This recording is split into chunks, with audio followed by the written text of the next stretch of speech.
ఇప్పుడు ట్రంప్ మళ్ళీ ఒక్కసారిగా పెద్ద పెద్ద స్టేట్మెంట్స్‌తో మన మార్కెట్‌లపై విరుచుకుపడుతున్నారండి. ఓ పక్క ఇరాన్ విషయంలో యూఎస్ పని ఇంకా పూర్తి కాలేదంటూ ఈ పికాక్సే మౌంటైన్ మీద అటాక్ చేస్తాము అని చెప్తున్నారు. కానీ ఈ అటాక్ చేస్తే అమెరికా తాలూకా టార్గెట్స్ కంప్లీట్ అవుతాయా? ఇక కొన్ని డజన్స్ ఆఫ్ కంట్రీస్ మీద మళ్ళీ కొత్తగా 10% టారిఫ్స్ వేస్తాము అని చెప్పి ట్రంప్ అనౌన్స్ చేస్తున్నాడండి. ఏ కంట్రీస్? ఎందుకు ఈ టారిఫ్లు ఇప్పుడు మళ్ళీ? ఇక ఫార్మా కంపెనీల మీద 100% వరకు 2027 నుంచి వేస్తామని, ఆ తర్వాత 2028లో ఫర్దర్గా మరొక 100% అంటే 200% వరకు టారిఫ్లు వేస్తామని ఎస్పెషల్లీ మన ఇండియా ఫార్మా మీద గట్టిగా కన్ను వేసేలాగా కనిపిస్తుంది. అయితే ఈ జనరిక్ కంపెనీస్ మీద వేసే 200% టారిఫ్లు నిజంగా అమెరికాకు ఉపయోగమా? మన ఇండియన్ కంపెనీల పరిస్థితి ఏంటి? మనం ఖచ్చితంగా తెలుసుకుందాం. ఇక ఇరాన్ మీద అటాక్ చేయడానికి బ్రిటిష్ మిలిటరీ బేస్ని అందుబాటులోకి తీసుకొస్తున్నారండి బ్రిటిష్ వాళ్ళు. మా బేసులు మీరు వాడుకోవచ్చు అని చెప్తున్నారు. ఎందుకు ఇలా చెప్తున్నారు ఇప్పుడు సడన్ గా? మరోపక్క ఇజ్రాయెల్ డైరెక్ట్ గా ఇరాన్ మీద దాడి చేసే ప్రయత్నం మేము చేయమని ఎందుకు అనౌన్స్ చేసింది ఇజ్రాయెల్? అసలు యుద్ధం మొదలెట్టిందే ఇజ్రాయెల్ కదా. ఇప్పుడు సడన్ గా మేము డైరెక్ట్ గా యుద్ధంలో పాల్గొమని ఎందుకు అంటున్నారు? ఇక అన్నిటికన్నా పెద్ద తలనొప్పైన ఆయిల్ షాక్ అండి. సడన్ గా సౌదీ అరేబియా మీద మ్యారిటైమ్ బ్లాకేడ్ అయితే ప్రకటించారండి. ఎవరనుకున్నారు? హౌతీస్. ఇరాన్ సపోర్ట్ ఉన్న హౌతీస్ సౌదీ అరేబియా మీద ఎందుకు ఈ మ్యారిటైమ్ బ్లాకేడ్ ని ప్రకటించారు? దీనివల్ల ఆయిల్ ప్రైసెస్ ఏ విధంగా ఎఫెక్ట్ అవ్వబోతున్నాయి మనం ఖచ్చితంగా తెలుసుకోవాలి. ఇక అన్నిటికన్నా పెద్ద కాన్ఫ్లిక్ట్ ఏంటి అంటే స్ట్రైట్ ఆఫ్ హోర్ముజ్ విషయంలో అమెరికా కంప్లీట్ గా వార్నింగ్స్ ఇస్తూనే కనిపిస్తుంది. ఎక్కడ కూడా వెనక్కి తగ్గట్లేదు. చైనా తలక ఫ్యూచర్ ప్లాన్స్ ని చూసి అమెరికా భయపడుతుందా? ఈ స్ట్రైట్ ఆఫ్ హోర్ముజ్ విషయంలో ఇప్పుడు అమెరికా కనుక ఏమాత్రం అలసత్వం చూపించినా ఫర్దర్ గా చైనా చేతిలో అమెరికాకి ఓటమి వస్తుందనే భయాలు వస్తున్నాయండి. ఇక్కడ ఏం జరుగుతుందో మీకు తెలియాలి. అంతేకాదండి, రీసెంట్ గా మొన్నటి వరకు అందరికి ఫేవరెట్ స్టాక్ అయిన కొన్ని బ్యాంకింగ్ స్టాక్స్, బంధన్ బ్యాంక్ అవ్వచ్చు, సిఎస్బి బ్యాంక్ అవ్వచ్చు, ఘోరంగా కింద పడుతున్నాయి ఇవాళ. ఓ పక్క బ్యాంక్స్ ఈ విధంగా పడిపోతుంటే మరికొన్ని స్టాక్స్ లో చాలా బ్రహ్మాండమైన ఆపర్చునిటీస్ క్రియేట్ అవుతున్నాయి. ఈ ఆపర్చునిటీస్ ఎక్కడ ఏ స్టాక్స్ లో క్రియేట్ అవుతున్నాయి, ఇలా ప్రతి విషయాన్ని ఇవాళ మనం డిస్కస్ చేద్దామండి. నేను చెప్పే విషయాలు మీకు కరెక్ట్ అనిపించినా లేదు మీకు ఉపయోగపడతాయి అనిపించినా తప్పకుండా మన వీడియోకి లైక్ చేయండి, మన ఛానల్కి సబ్స్క్రైబ్ చేయండి. ఈ హెల్ప్ చేస్తారని ఆశిస్తూ లెట్స్ కంటిన్యూ ద వీడియో. ఇవాళ నిఫ్టీ 191 పాయింట్లతో ఉన్నాయి. 23,996 దగ్గర క్లోజ్ అయ్యాయండి. కేవలం 875 స్టాక్స్ మాత్రమే పాజిటివ్ గా ఉంటే 2120 స్టాక్స్ మనకి నెగిటివ్ గా ఉన్నాయి. ఒక్కసారిగా ఇండియా మార్కెట్ లో చాలా పెద్ద నెగిటివిటీ అటాక్ అయితే చేస్తున్నట్టు కనిపిస్తుంది. ఓ పక్క అమెరికా మార్కెట్ లో పాజిటివ్ గా ఉంటే మన మార్కెట్లు పడిపోవడం గల ప్రధాన కారణాలు ఒక 7-8 కారణాలు ఉన్నాయండి. 1 by 1 డిస్కస్ చేద్దాం. అయితే ఇవాళ మార్కెట్లో ఎంత సెల్లింగ్ ప్రెషర్ ఉన్నా నా పోర్ట్ఫోలియో మాత్రం పెద్దగా పడిపోలేదండి. ఆల్మోస్ట్ 3 గంటల ప్రాంతం వరకు కూడా కంప్లీట్గా ఫ్లాట్గా ఉంది. బట్ 3:30కి క్లోజ్ అయ్యే టైంకి 0.3% నెగిటివ్గా ఉంది. మరి ఇవాళ మీ పోర్ట్ఫోలియో ఎలా ఉంది? మీ పోర్ట్ఫోలియోలో బాగా పెరిగిన స్టాక్సే ఒకసారి కామెంట్ సెక్షన్లో తప్పకుండా చెప్పండి. సో ఫస్ట్ మనం ట్రంప్ తాలూకా స్టేట్మెంట్స్ గురించి మాట్లాడాలండి. ఇరాన్ విషయంలో యుఎస్ పని ఇంకా పూర్తి కాలేదంటూ ఇరాన్ పై మిలిటరీ క్యాంపెయిన్ అసలు ఆపే ఉద్దేశమే లేదని ట్రంప్ చాలా క్లియర్ గా చెప్పారండి. ఈ నటాన్ సమీపంలో ఈ పికాక్సే మౌంటైన్ ఏదైతే ఉందో, ఎక్కడైతే ఇరాన్ వాళ్ళ తాలూకా న్యూక్లియర్ సైట్ ని మళ్ళీ ప్రారంభిస్తున్నారని అనుమానాలు వస్తున్నాయో దాని మీద ఖచ్చితంగా అటాక్ చేస్తామని వార్నింగ్ అయితే ఇస్తున్నారు. ఇక్కడ ట్రంప్ తాలూకా ప్రధాన ఉద్దేశం ఏంటంటే అన్డిస్క్లోజ్డ్ యురేనియం ఎన్రిచ్మెంట్ ఫెసిలిటీ అనేది అక్కడ ఉంటుందని ఖచ్చితంగా వెస్టర్న్ ఇంటెలిజెన్స్ ఏజెన్సీస్ అనుమానిస్తున్నాయని, ఇది చాలా హెవీగా ప్రొటెక్టెడ్ గా ఉన్న underground nuclear related site అని, దీని మీద ఖచ్చితంగా అటాక్స్ చేస్తామని ట్రంప్ ప్రకటించడం మార్కెట్ లో కొంత అనిశ్చితి అయితే ఉంటుందండి. అయితే దీని మీద కూడా అటాక్ చేస్తామనడానికి ప్రధాన కారణం ఏంటంటే 20 నుంచి 25 సంవత్సరాల వరకు వెనక్కి ఇరాన్ అయితే తీసుకెళ్తారట అటాక్ చేసి. ఈ మౌంటైన్ మీద అటాక్ చేసినంత మాత్రాన అమెరికా తాలూకా టార్గెట్లు లేదు అంటే లక్ష్యాలు కంప్లీట్ అవుతాయా అండి? ఇప్పటి వరకు ఎగ్జిస్టింగ్ ఫెసిలిటీస్ మీద దాడి చేస్తేనే అక్కడున్న యురేనియం ని ఎలా బయటకు తీసుకురావాలో ప్లాన్సే లేవు. అసలు నిజంగా యురేనియం ఉందా అంటే లేదంటోంది ఇరాన్. గట్టిగా అడిగితే మేము మీకైతే వేరే వాళ్ళకి ఇస్తామంటున్నారు. సో ఇప్పుడు పరిస్థితి ఎలా మారుతుంది అంటే ఏదో ఒక విధంగా ఈ విషయాన్ని మరింత జటిలం చేయడానికి ప్రయత్నం చేస్తున్నారండి. ఇంకాస్త ఇబ్బంది ఎక్కువ అవుతుంది కానీ ఎవరు కూడా పరిస్థితులు నార్మలైజ్ చేయడానికి ప్రయత్నం చేయట్లేదు. ఓ పక్క అమెరికా నుంచి ఇలాంటి స్టేట్మెంట్లు వస్తుంటే ట్రంప్ గారు ఈ విధంగా రెచ్చిపోతుంటే ఇరాన్ కూడా అంతే ధీటుగా ప్రశ్నిస్తుంది, తిరిగి సమాధానాలు చెప్తోంది. ఇక ఇదే టైంలో ఇరాన్ పై యుఎస్ తాలూకా అటాక్స్ కంటిన్యూ చేయడానికి బ్రిటిష్ మిలిటరీ బేసెస్ ని తీసుకోవచ్చు అని చెప్పి వీళ్ళు అనౌన్స్ చేశారండి. యూకేకి కొత్తగా వచ్చిన prime minister Andy Burnham Iran పై యుఎస్ ఆపరేషన్స్ కోసం బ్రిటిష్ మిలిటరీ బేసిస్ ని రిపోర్టెడ్లీ యూజ్ చేసుకోవచ్చు అన్నట్టు మనకి అప్రూవల్ అయితే ఇచ్చారు. అంటే ఇప్పుడు డైరెక్ట్ గా నాటో తాలూకు ఒక ally దగ్గర నుంచి కంప్లీట్ సపోర్ట్ అమెరికాకి యాడ్ అవుతుందండి. దీనివల్ల యుద్ధం మరింత ఎక్కువైనా కూడా ఆశ్చర్యపోవాల్సిన అవసరం లేదు. అయితే ఈ ఒక్కదాని కోసమే యుద్ధం పెరిగిపోతుందని చెప్పడం కరెక్ట్ కాదు.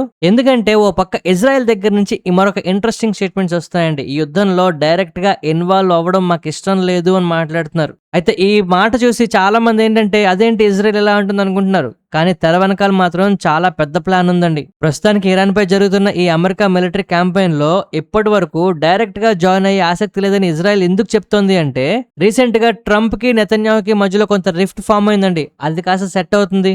మరో పక్క ఇజ్రాయెల్ డైరెక్ట్ గా యుద్ధంలో దిక్కుండానే అమెరికా సాయంతో ఎంతో కొంత ప్రెషర్ ఇరాన్ మీద పెట్టేస్తుంది. సో ఇప్పుడు డైరెక్ట్ గా యుద్ధంలో పాల్గొని కాన్ఫ్లిక్ట్ లో మరి కాస్త ఇబ్బందులు తీసుకొచ్చే కన్నా పక్క నుండి ప్రశాంతంగా ఉంటూ ఫర్దర్ గా ఒకవేళ పార్టిసిపేట్ చేయాల్సి వస్తే మిలిటరీని రెడీ చేస్తుందండి. ఎస్పెషల్లీ డైరెక్ట్ గా పాల్గొనట్లేదు కనుక ఎనర్జీ షిప్పింగ్ డిస్ట్రక్షన్స్ ని కొంతవరకు తగ్గించుకోవడానికి ప్లాన్ చేసుకుంటుంది అనమాట. అంటే ఇరాన్ విషయంలో ఇజ్రాయెల్ పొజిషన్ సాఫ్ట్ అయిందని కాదు, సెక్యూరిటీ సిచ్యువేషన్ కనుక మారితే డైరెక్ట్ ఇంటర్వెన్షన్ చేయడానికి మిలిటరీని రెడీ చేసుకుంటుందట.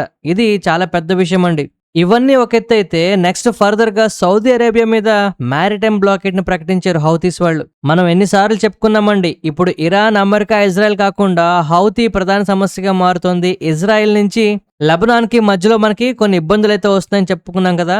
ఇప్పుడు అదే పరిస్థితి ఎంత ఘోరంగా మారింది అంటే హౌతీస్ వాళ్ళు అంటే ఇరాన్ కి సపోర్ట్ గా ఉన్న ఒక వర్గం అండి ఇది. ఈ హౌతీస్ వాళ్ళు ఇప్పుడు మ్యారిటైమ్ ఎంబార్గోని ప్రకటించారు. అంటే సౌదీ అరేబియా తాలూకా రెడ్ సీ పోర్ట్స్ ని వాటి తాలూకా మ్యారిటైమ్ రూట్స్ ని టార్గెట్ చేస్తూ సౌదీ అరేబియా తాలూకా షిప్పింగ్ ని కంప్లీట్ గా డిస్రప్ట్ చేయడానికి స్ట్రైట్ ఆఫ్ హోర్ముజ్ తో పాటు ఎగ్జిస్టింగ్ ఉన్న అదర్ రూట్స్ ని కూడా ఇప్పుడు టార్గెట్ చేసేస్తుందండి హౌతీస్. అంటే ఇప్పుడు మీరు మమ్మల్ని అటాక్ చేస్తే మేము మిమ్మల్ని అటాక్ చేస్తాం, మీరు మా దారిని బ్లాక్ చేస్తే మేము కూడా మీ దారిని బ్లాక్ చేస్తాం అనేలాగా క్లియర్ గా సందేశాలు అయితే వస్తున్నాయి. మరి ఇలా జరుగుతుంటే ఆయిల్ ప్రైసెస్ పెరగకుండా ఎందుకుంటాయండి. సో దీనివల్ల ఏంటంటే ఆయిల్ ప్రైసెస్ బాగా పెరిగిపోతున్నాయి. ఇప్పుడు ప్రాబ్లం ఏంటంటే స్ట్రైట్ ఆఫ్ హోర్ముజ్ లో ఎలాగా డిస్ట్రప్షన్స్ ఉన్నాయండి. ఇప్పుడు ఫర్దర్ గా మిగిలిన దారుల్లో కూడా అంటే రెడ్ సీ అవ్వచ్చు, లేదు అంటే ఇప్పుడు మనం మాట్లాడుకుంటున్న బాబ్ ఎల్ మాండేబ్ అవ్వచ్చు, ఇవన్నీ కూడా ప్రధాన దారులండి ఆయిల్ ట్రాన్స్పోర్ట్ అవడానికి. వీటిని కనుక ఆపితే ఖచ్చితంగా ఆయిల్ డిస్ట్రప్షన్స్ ఇంకా ఎక్కువ అవుతాయి, ఆయిల్ ప్రైసెస్ ఇంకా పెరుగుతాయి. ఇది మన మార్కెట్లు పడిపోవడానికి one of the main reason. America చైనాని ఒక విషయంలో చూసి భయపడుతోంది. అదేంటి అంటే ఇప్పుడు స్ట్రైట్ ఆఫ్ హోర్ముజ్ విషయంలో ఇరాన్ వాళ్ళు ఏం చెప్తున్నారు, మేము టోల్ పెడతాము, లేదు అంటే కొంత ఫెసిలిటీస్ ప్రొవైడ్ చేస్తాము, దానికి ఛార్జెస్ తీసుకుంటామని చెప్తున్నారు. కానీ ఇంటర్నేషనల్ వాటర్ లో ఇలాంటివి పెట్టకూడదు అనేది అమెరికా వాదన.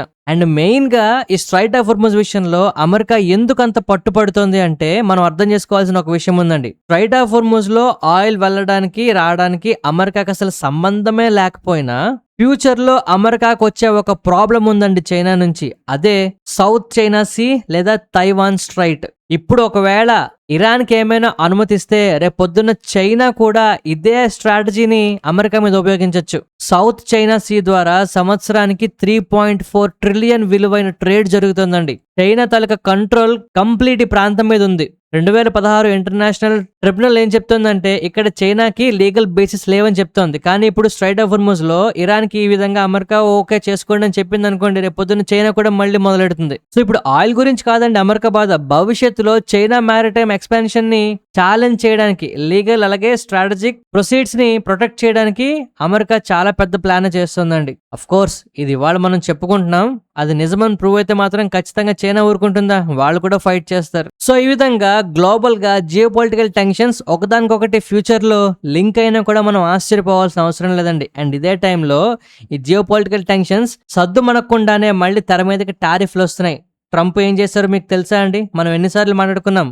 ఇప్పుడు ప్రకటిస్తున్న టారిఫ్లు ప్రస్తుతానికి మార్కెట్లు పట్టించుకోవట్లేదు, మళ్ళీ ఖచ్చితంగా ఎఫెక్ట్ అవుతాయని చెప్పి 10% టారిఫ్స్ ని కొన్ని డజన్ల కొద్ది దేశాల మీద వేస్తున్నారట. ఇప్పుడు అంటే ఏదో ఒక విధంగా మార్కెట్లో అనిశ్చితిని నెలకొల్పడానికి చూస్తున్నారా, లేదు అంటే అమెరికాకి రెవెన్యూ రావడానికి ఏదో ఒక దారిని వెతుక్కుంటున్నారా అర్థం కావట్లేదండి. ఫోర్స్డ్ లేబర్ ప్రాక్టీసెస్ ఇలాంటి కారణాలు చూపిస్తూ కొన్ని కంట్రీస్ మీద 10% వరకు టారిఫ్లు వేస్తున్నారు. అండ్ ఇదే టారిఫ్లు వేస్తే మన ఇండియా మీద 15% వరకు వేస్తామని కూడా చెప్పారు.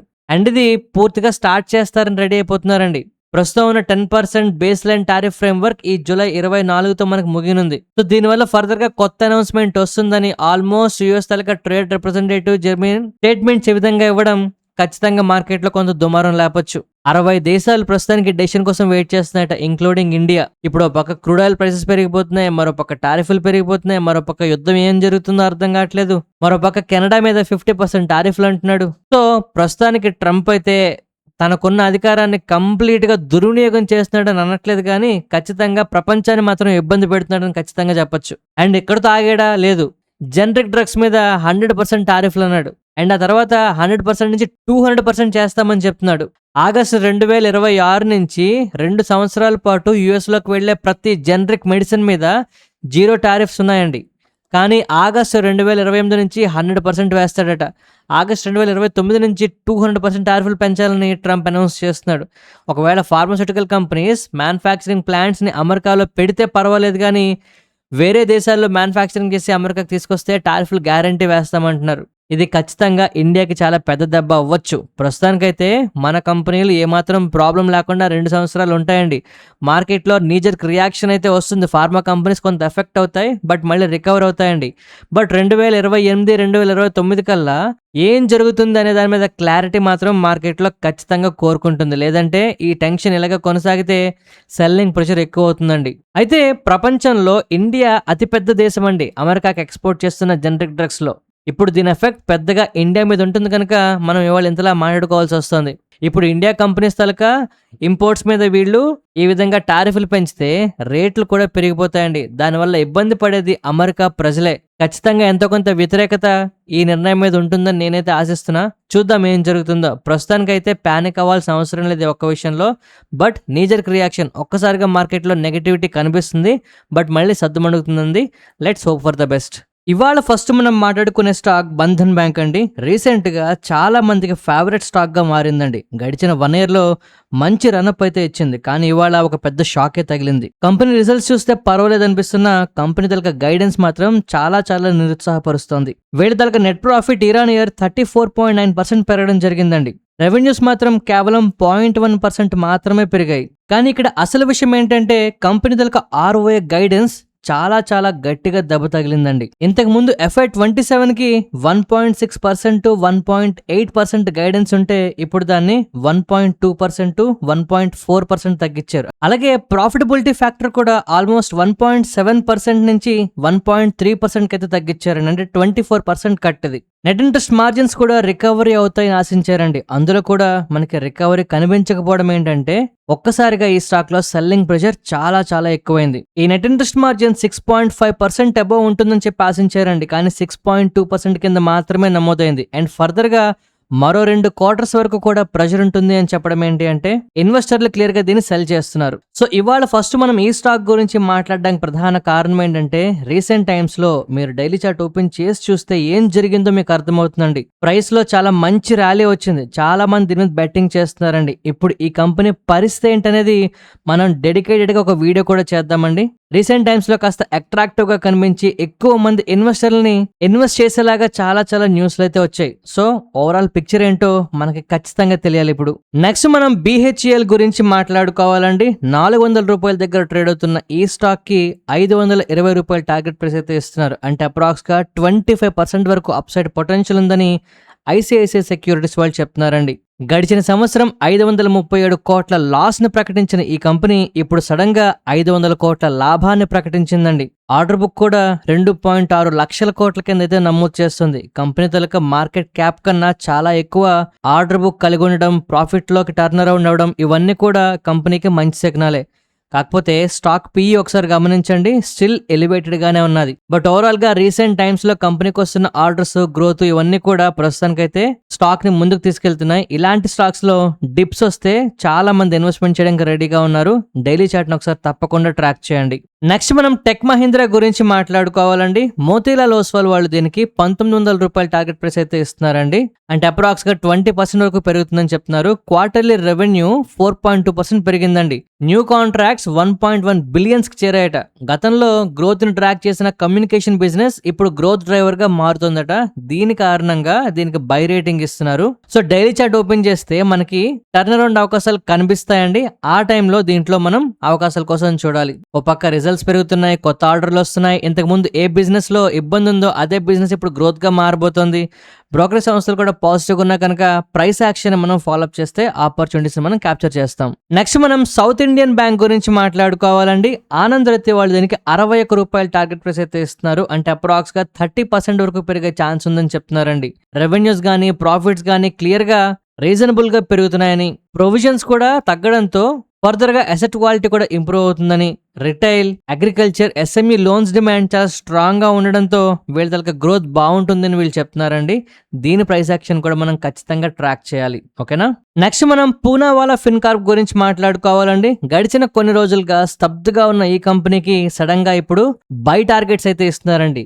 డేవన్ చోక్సీ వాళ్ళు అయితే దీనికి ₹600 టార్గెట్ ప్రైస్ ఇస్తూ 30% వరకు పెరిగే ఛాన్స్ ఉంది అని చెప్తున్నారు. ప్రాఫిట్లు దాదాపు 5 రెట్లు పెరిగాయని, రెవెన్యూస్ 77% పెరిగిందని, అసెట్ అండర్ మేనేజ్మెంట్ 62% పెరిగాయని, న్యూ లోన్ ప్రొడక్ట్ క్వాలిటీ కూడా ఇంప్రూవ్ అవుతుందని, బారోయింగ్ కాస్టులు తగ్గుతున్నాయని, ఫ్యూచర్ క్యాపిటల్ రిక్వైర్మెంట్ ని మానిటర్ చేస్తూ దీని కనుక బిజినెస్ గ్రోత్ ని ట్రాక్ చేయగలిగితే ఖచ్చితంగా అవకాశం వస్తుందని వీళ్ళు మాట్లాడుతున్నారండి. సో ప్రైస్ యాక్షన్ పరంగా కాస్త వీక్ గా కనిపిస్తోంది. బేస్ ఫామ్ చేస్తున్నట్టు నేనైతే ఫీల్ అవుతున్నానండి. సో ఫర్దర్ ప్రైస్ యాక్షన్ మీద మనం కన్నేసి ఉంచాలి. నెక్స్ట్ మనం JSW ఇన్ఫ్రాస్ట్రక్చర్ గురించి మాట్లాడుకోవాలండి. ఇవాళ ఈ స్టాక్ 4% దగ్గరగా నెగిటివ్ గా ఉంది. కారణం ఏంటి అంటే వీళ్ళ తలక నెట్ ప్రాఫిట్ ఆల్మోస్ట్ 10% దగ్గరగా డిక్లైన్ అవడం జరిగిందండి. హయ్యర్ ఆపరేటింగ్ కాస్టులు కానీ, లేదంటే ఎంప్లాయీ బెనిఫిట్స్ కానీ, ఫినాన్స్ కాస్టులు కానీ కాస్త ఇబ్బంది పెడుతున్నాయట. రెవెన్యూస్ మాత్రం 14.3% పెరగడం కాస్త పర్వాలేదు అనిపించే విషయం. Ports and logistic operations clear గా హయ్యర్ డిమాండ్ అయితే నమోదు చేస్తున్నాయట. ఇది నిజంగానే మంచి విషయం అండి. అయితే రీసెంట్ గా JSW ఇన్ఫ్రాస్ట్రక్చర్ లో మీరు చార్ట్ గమనిస్తే మంచి వాల్యూమ్స్ తో మంచి ప్రైస్ యాక్షన్ కూడా నమోదైందండి. చార్ట్ ప్యాటర్న్స్ కూడా కనిపిస్తున్నాయి. బట్ ఈ టైంలో ఈ విధంగా నెగిటివ్ గా రిజల్ట్స్ కొంతవరకు ఇబ్బంది పెట్టడం, ఫర్దర్ గా ఆపర్చునిటీ రావడానికి మరికొంత టైం పడుతుందండి. ఫ్రెష్ గా ఎంటర్ అవుదాం అనుకునే వాళ్ళు బ్రేక్అవుట్ ముందరలో రాబోతోంది, ఒకసారి గమనించండి. నెక్స్ట్ మనం గ్యాబ్రియల్ ఇండియా గురించి మాట్లాడుకోవాలండి. చాలా చాలా ఇంట్రెస్టింగ్ న్యూస్ ఇది. Board of directors HL Mando Anand అనే ఒక కంపెనీలో 28% స్టేక్ ని అక్విజిషన్ చేయడానికి అప్రూవల్ అయితే ఇచ్చారండి. దీనికోసం 2229 కోట్లు అయితే వీళ్ళు ఖర్చు పెట్టబోతున్నారు. రీసెంట్ గా ఈ కంపెనీలకు రెవెన్యూస్ కూడా 29.7% వరకు పెరగడం పాజిటివ్ విషయం. బట్ నెట్ ప్రాఫిట్స్ మాత్రం కేవలం 2% మాత్రమే పెరిగాయండి. ఓవరాల్ గా ఇవాళ న్యూస్ వల్ల ఈ స్టాక్ లో కాస్త సెల్లింగ్ ప్రెషర్ కనిపిస్తుంది. ఓవరాల్ గా డైలీ చార్ట్ ఒకసారి చూడండి. గడిచిన 1 year లో ఈ స్టాక్ లో ఎంత గ్రోత్ వచ్చిందో ఒకసారి చూడండి. ఇప్పుడు వస్తున్న ఈ ప్రాఫిట్ బుకింగ్స్ అవ్వచ్చు, సెల్లింగ్ ప్రెషర్ అవ్వచ్చు, ఫర్దర్ ఆపర్చునిటీకి దారి తీస్తుందని నేనైతే ఫీల్ అవుతున్నా. ఒక్కసారి ట్రాక్ చేయండి దీన్ని. నెక్స్ట్ మనం అదాని ఎనర్జీ సొల్యూషన్స్ గురించి మాట్లాడుకోవాలండి. వీళ్ళ తలక నెట్ ప్రాఫిట్స్ పెరిగాయని నిన్న కూడా మాట్లాడుకున్నాం, ఇవాళ కూడా మళ్ళీ చెప్తున్నానండి. జనరల్ గా ఇలాంటి స్టాక్స్ లో ఏం జరుగుతాయి అంటే మార్కెట్ లో హైప్ వచ్చినప్పుడు ఎగ్జిస్టింగ్ షేర్ హోల్డర్లు సెల్ చేయడానికి ట్రై చేస్తుంటారండి. కొంత సెల్లింగ్ ప్రెషర్ చూసినా ఆశ్చర్యపోవద్దు. ఓవరాల్ గా ప్రమోటర్లు కూడా వాటాలు పెంచుకుంటున్న కంపెనీ అండి ఇది. సో లాంగ్ టర్మ్ లో ఖచ్చితంగా దీంట్లో గ్రోత్ రావడానికి అవకాశం ఉంది. అలా అని చెప్పి బ్లైండ్ గా ఇన్వెస్ట్మెంట్లు చేయొద్దు. మీకు గుర్తుందా, ₹1000 కన్నా కింద ఈ స్టాక్ గురించి మాట్లాడినప్పుడు అదాని స్టాక్స్ ఎందుకండి బాబోయ్ అన్నారు. ఒక విధంగా ఆలోచిస్తే అదాని స్టాక్స్ మీద ఎప్పుడు కూడా కొంత నెగటివిటీ, కొంత మార్కెట్ లో ఏదో ఒక విధంగా ప్రెషర్ కనిపిస్తూనే ఉంటాయండి. అయినా కూడా మనం గమనించాల్సింది ఏంటి అంటే మన ఇండియా తాలూకా గ్రోత్ లో వీళ్ళ తాలూకా ప్రాధాన్యం కనిపిస్తుంది కనుక, వీళ్ళ తాలూకా కంపెనీల ప్రాతినిధ్యం తప్పకుండా ఉంటుంది కనుక మనం వీటిని నచ్చినా నచ్చకపోయినా ఫాలో అప్ చేయాలండి ఒక కంపెనీగా. సో ఏ బిజినెస్ కి మాత్రం గ్రోత్ ఉంటుందో ఆ బిజినెస్ మాత్రమే మనం ఫాలో అప్ చేద్దామండి. రిమైనింగ్ వాటిని కాస్త సైడ్ లైన్ లో పెట్టుకుందాం. నెక్స్ట్ మనం ఇండియా మార్ట్ ఇంటర్మెష్ గురించి మాట్లాడుకోవాలండి. ఇవాళ ఈ స్టాక్ 5% అబోవ్ నెగిటివ్ గా ఉంది. కారణం ఏంటి అంటే రీసెంట్ గా ఈ కంపెనీ తలక సబ్స్క్రైబర్ల సంఖ్య క్రమక్రమంగా తగ్గిపోతూ వస్తుందట.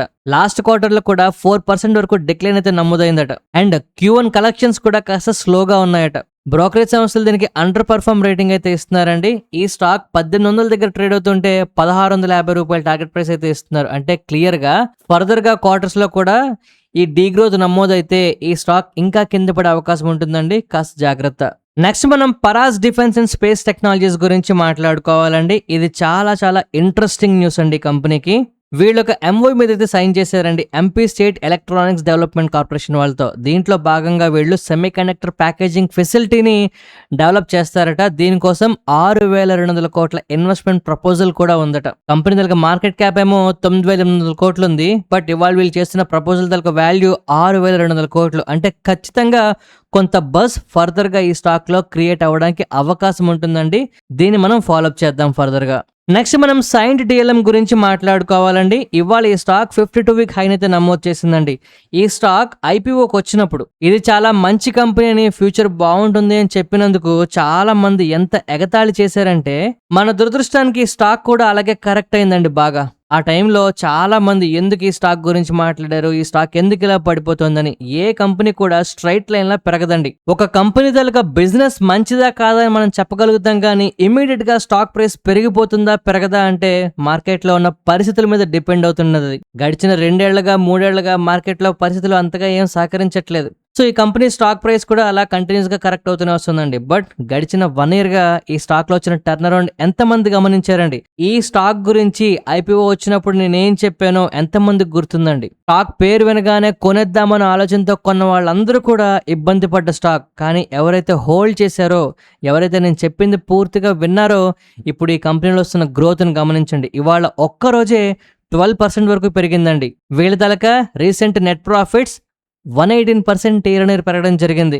రెవెన్యూస్ 32% పెరగడం జరిగిందండి. ఈఎంఎస్ అలాగే ఏరోస్పేస్ అండ్ డిఫెన్స్ సెగ్మెంట్స్ లో ఎక్స్పాన్షన్ అనేది జరుగుతుందండి. చాలా చాలా హై మొమెంటమ్ తో ఇప్పుడు పెరుగుతున్న స్టాక్ అండి ఇది. ఇప్పటికీ తొందరపడాల్సిన అవసరం లేదండి. ఐపీఓకి వచ్చిన టైంకి ఏ ప్రైస్ ఉందో ఇప్పుడు ఇంచుమించుగా అదే లెవెల్లో ఇప్పుడు మళ్ళీ కనిపిస్తుంది. కింద పడిన తర్వాత నెమ్మదిగా పెరుగుతుంది. సో ఇప్పుడు ఓవరాల్ బ్రేక్అవుట్ కి మళ్ళీ రెడీ అవుతోంది. ఇప్పటికైనా కంపెనీ గురించి ఫస్ట్ స్టడీ చేసి అప్పుడు చార్ట్ ఓపెన్ చేసి చూడండి, మీకు కూడా అట్రాక్టివ్ గా కనిపిస్తుంది.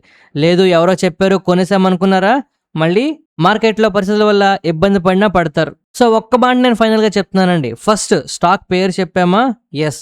బిజినెస్ గురించి అర్థమైందా, ఎస్. అర్థం కాకపోతే అర్థమయ్యే వరకు వెయిట్ చేయండి. ఈలోపు స్టాక్ ప్రైస్ పెరిగిపోయినా మళ్ళీ కింద పడినప్పుడు మనం ఖచ్చితంగా కొనుక్కోవచ్చు, గాబరపడద్దు. నెక్స్ట్ మనం భారత్ ఫోర్జ్ గురించి మాట్లాడుకోవాలండి. ఇవాళ ఈ స్టాక్ సంబంధించి ఒక ఇంట్రెస్టింగ్ అప్డేట్ ఉంది. స్టాక్ ప్రైస్ మాత్రం నెగిటివ్ గా ట్రేడ్ అవుతుంది.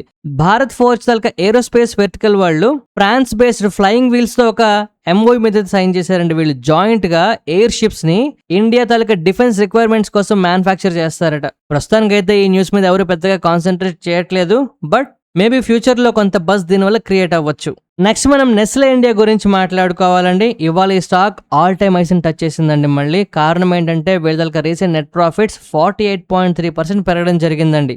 రెవెన్యూస్ కూడా 25.5% పెరగడం ఏంటంటే క్లియర్ గా మార్కెట్ దీన్ని పాజిటివ్ గా తీసుకుంటుంది. అండ్ కంపెనీ తలక చార్ట్ గమనించినా కూడా టెక్నికల్ గా చాలా బుల్లిష్ గా కనిపిస్తుందండి. ఒకసారి షార్ట్ టర్మ్ ఆపర్చునిటీస్ కోసం చూసేవాళ్ళు ఇలాంటి స్టాక్స్ ని ఒకసారి చూడొచ్చు. ప్రొవైడెడ్ స్టాప్ లాసులు ఖచ్చితంగా మెయింటైన్ చేయండి. ఎందుకంటే ఇలాంటి స్టాక్స్ లో ఇప్పటికే చాలా మంది పెట్టుబడులు పెట్టుంటారండి. న్యూస్ వచ్చిన తర్వాత ఏం చేస్తారంటే ఎలాగా బజ్ క్రియేట్ అవుతుంది కదా అని చెప్పి కొంత ప్రాఫిట్లు బుక్ చేయడం స్టార్ట్ చేస్తారు. కొత్తగా ట్రేడింగ్ చేసే వాళ్ళు ఇలాంటి వాటిలో దొరికిపోతుంటారు, జాగ్రత్త. నెక్స్ట్ మనం హెచ్ఎఫ్సిఎల్ గురించి మాట్లాడుకోవాలండి. హెచ్ఎఫ్సిఎల్ దగ్గర నుంచి ఒక ఇంపార్టెంట్ అప్డేట్ వస్తుందండి. కానీ ఫస్ట్ నేను చెప్తున్న విషయాన్ని చాలా జాగ్రత్తగా అబ్జర్వ్ చేయండి. హెచ్ఎఫ్సిఎల్ అవ్వచ్చు, ఏ డేటా సెంటర్ స్టాక్ అవ్వచ్చు, ఏదైనా రీసెంట్ టైమ్స్ లో బాగా పెరిగిన స్టాక్స్ కి మనం స్టాప్ లాసులు పెట్టాల్సిన టైం కనిపిస్తుందండి. అండ్ హెచ్ఎఫ్సిఎల్ తలక పిఈ గమనించండి 107 కనిపిస్తుంది. సో రేపు పొద్దున్న రిజల్ట్స్ లో ఏమాత్రం నెగిటివిటీ కనిపించినా పాతాళంలోకి పట్టుకుపోతారు. అయితే ఇప్పుడు ఈ హెచ్ఎఫ్సిఎల్ కి ఒక ఇంపార్టెంట్ అప్డేట్ వచ్చిందండి. ఈ కంపెనీ తలక డైరెక్టర్స్ 215 కోట్ల క్యాపెక్స్ ప్లాన్స్ కి అప్రూవల్ ఇచ్చారు. దీంట్లో భాగంగా ఏంటి అంటే డేటా సెంటర్ కి సంబంధించిన కనెక్టివిటీ ప్రొడక్ట్స్ ఫెసిలిటీస్ ని 2.7 lakh అసెంబ్లీస్ కెపాసిటీ ఉన్న ఫెసిలిటీ అయితే వీళ్ళు స్టార్ట్ చేస్తారటండి. గ్లోబల్ ఏఐ అలాగే క్లౌడ్ ఇన్ఫ్రాస్ట్రక్చర్ డిమాండ్ తాలూకా గ్రోత్ ని క్యాప్చర్ చేయడానికి వీళ్ళు చూస్తున్నాము అని చెప్తున్నారు. 32 కోట్ల లాస్ నుంచి 228 కోట్ల ప్రాఫిట్ ప్రకటించడంతో చాలా బజ్ కూడా క్రియేట్ అవుతుందండి ఈ స్టాక్ లో. బట్ ఒకటి మాత్రం గుర్తుపెట్టుకోండి, ఎట్టి పరిస్థితుల్లోనూ ఈ స్టాక్ లో ప్రస్తుతానికి మనం స్టాప్ లాసులు మెయింటైన్ చేయాలి. నెక్స్ట్ మనం సిఎస్బి బ్యాంక్ గురించి మాట్లాడుకోవాలండి. ఇవాళ ఈ స్టాక్ దగ్గరగా 7% వరకు కింద పడింది. కారణం ఏంటంటే వీళ్ళ నెట్ ప్రాఫిట్స్ 25.6% దగ్గరగా మనకి క్వార్టర్ డ్రాప్ అయితే కనిపించిందట. హయ్యర్ ఇంట్రెస్ట్ కాస్ట్లు అయితే ప్రధాన కారణంగా చెప్తున్నారు. ఎంప్లాయీ బెనిఫిట్స్ కానీ ప్రొవిజన్స్ కూడా పెరిగిపోతున్నాయట. బట్ రెవెన్యూస్ మాత్రం మార్జినల్ గా 0.6% మాత్రమే పెరిగాయండి. ఈవెన్ అసెట్ క్వాలిటీ కూడా మనకి అటు గ్రాస్ ఎన్పిఏలో కానీ నెట్ ఎన్పిఏలో కానీ క్లియర్ గా డిక్లైన్ అయితే కనిపిస్తుందట. ఇక బ్యాంక్ తలక అసెట్ క్వాలిటీ కూడా వర్సన్ అవుతుందట. నెట్ ఎన్పిఏ కానీ గ్రాస్ ఎన్పిఎస్ కానీ రెండు పెరుగుతున్నాయట. దీనివల్ల ఈ స్టాక్ లో కూడా ఫర్దర్ గా మనం సెల్లింగ్ ప్రాసెస్ చూసినా ఆశ్చర్యపోవాల్సిన అవసరం లేదు. ఇక నెక్స్ట్ మనం నిఫ్టీ గురించి మాట్లాడుకుంటే నిఫ్టీ క్లియర్ గా 24,000 దగ్గర కింద పడిపోదామా అన్నట్టు వెయిట్ చేస్తుందండి. మార్కెట్లో పరిస్థితులు రోజు రోజుకి కాస్త వీక్ అవుతున్నట్టు కనిపిస్తున్నాయి. స్టాక్ స్పెసిఫిక్ గా మొమెంటం కనిపిస్తున్నా కూడా బ్రాడ్ బేస్డ్ గా మనకి స్టిల్ ఇంకా సెల్లింగ్ ప్రెషర్ ఎక్కువ అవుతూనే కనిపిస్తుంది. ఓ పక్క ట్రంప్, మరో పక్క ఇరాను, మరో పక్క క్రూడ్, ఓవరాల్ గా పరిస్థితులు ఎలాగున్నాయంటే ఫర్దర్ గ్రోత్ గురించి దేవుడెరుగు, ప్రస్తుతానికి మార్కెట్లు నిలబడితే చాలు అనేలాగా పరిస్థితులు మారుతున్నాయి. అండ్ ఇదే టైంలో ట్రంప్ దగ్గర నుంచి వస్తున్న కామెంట్స్ చూస్తున్నా, లేదు అంటే ఓవరాల్ గా క్రూడ్ ఆయిల్ ప్రైసెస్ గమనిస్తున్నా ఫర్దర్ గా కాస్త అనిశ్చితి ఎక్కువైనా ఆశ్చర్యపోవాల్సిన అవసరం లేదండి. సో ఈ టైంలో నేను గమనిస్తున్న మోస్ట్ ఇంపార్టెంట్ లెవెల్ అంటూ ఏదైనా ఉంది అంటే అది 24,000. ఈ 24,000 మీదనుంటే ఇంతకుముందు చాలాసార్లు అనుకున్నామండి 24,200, 24,300 అని. ఆ లెవెల్ బ్రేక్ డౌన్ అయిపోయింది. ఇప్పుడు 24,000 కూడా బ్రేక్ డౌన్ అయితే సెల్లింగ్ ప్రెషర్ వచ్చేస్తుంది అని చెప్పడం కాదండి, ఆల్రెడీ కనిపిస్తున్న సెల్లింగ్ ప్రెషర్ ఇంకాస్త ఎక్కువైనా మనం చేసేది కూడా ఏమీ లేదు. సో ర్యాపిడ్ అవ్వచ్చు, ఓవరాల్ గా మార్కెట్ లో అవ్వచ్చు, 24,000 అనేది మనకి ఇప్పుడు సస్టైన్ అవ్వాలండి. టెక్నికల్ గా ఇవాళ క్లోజింగ్ 24,000 కిందనైతే జరిగింది. బట్ 3-4 పాయింట్ల డిఫరెంట్ లో మనం దాన్ని కన్ఫర్మ్ చేయలేం కనుక ఫర్దర్ ప్రైస్ యాక్షన్ 24,000 కన్నా కిందనుంటే మాత్రం మరింత ప్రెషర్ అయితే మార్కెట్ లో మనం చూస్తామండి. ఈ వీడియో నచ్చితే తప్పకుండా లైక్ చేయండి. ఎవరికైనా ఉపయోగపడుతుందంటే మీ ఫ్రెండ్స్, కొలీగ్స్ అందరికీ షేర్ చేయండి. ఈ హెల్ప్ చేస్తారని ఆశిస్తూ మరొక మంచి వీడియోతో కలుద్దామండి. ధన్యవాదాలు.